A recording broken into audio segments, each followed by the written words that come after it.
Binura ang Facebook account dahil sa online gambling, nawalan ng 50 milyon, inulan ng bashing dahil sa kanyang itsura, at naging sentro rin ng kontrobersya ang kanyang mga naging relasyon.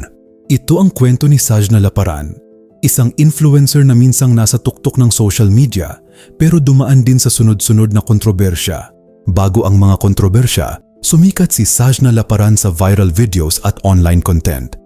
Kalaunan, naging modelo, endorser, vlogger at entrepreneur hanggang sa lumaki ang kanyang following at naging malaking bahagi ng kanyang career ang Facebook. Pero isang araw, malaking dagok ang dumating sa kanyang social media career. Nawala ang kanyang Facebook page na mayroon 9.7 milyong followers. Naging kontrobersyal ito dahil iniugnay ang ilang influencer sa crackdown laban sa promosyon ng illegal o unlicensed online gambling. Kasama sa mga pangalan na naiulat sa issue si Sajna. Hindi inamin ni Sajna ang alegasyon ng illegal gambling. Ayon sa kanya, may kinalaman ang suspension sa kanyang cash giveaways at iba pang activity na umano'y lumabag sa rules ng platform. Pero para sa ilang bashers, hindi sapat ang kanyang paliwanag. May mga komento pang, kaya ka nawala kasi sa sugal at milyon-milyong followers nawala dahil sa kontrobersya. At dito naging masakit ang epekto. Isang Facebook page na pinaghirapan niyang buuin sa loob ng maraming taon, biglang nawala. At hindi lang Facebook account ang naging malaking usapin sa buhay ni Sajna.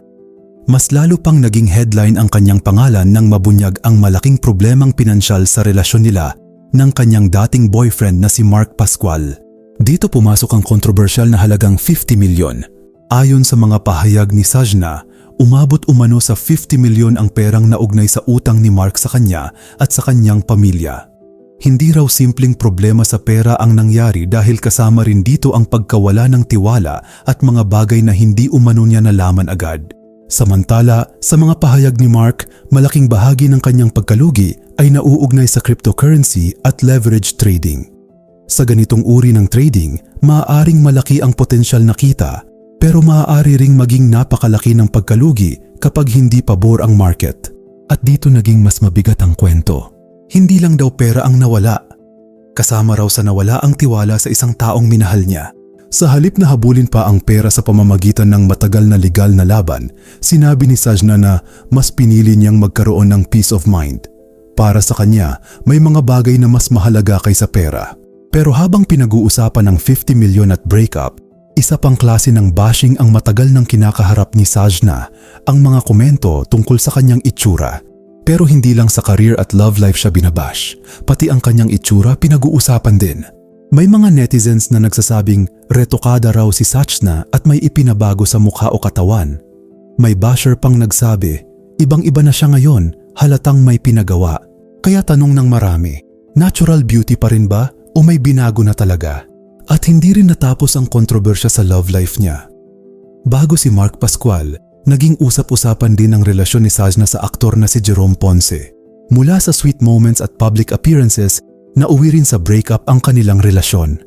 Iba't ibang pahayag ang lumabas tungkol sa dahilan, kabilang ang space, trust at mga nangyari pagkatapos ng hiwalayan. Dahil parehong sikat sa social media, hindi nakaligtas sa mata ng publiko ang kanilang breakup.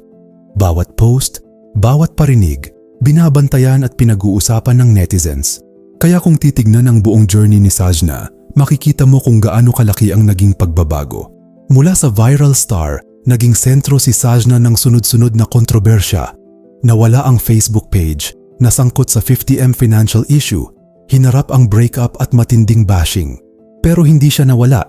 Patuloy siyang lumalaban sa social media, negosyo at endorsements. Mababalik pa kaya niya ang dating kasikatan o tuluyan nang nagbago ang kanyang panahon? Isang bagay ang sigurado, hindi pa tapos ang kwento ni Sajna Laparan.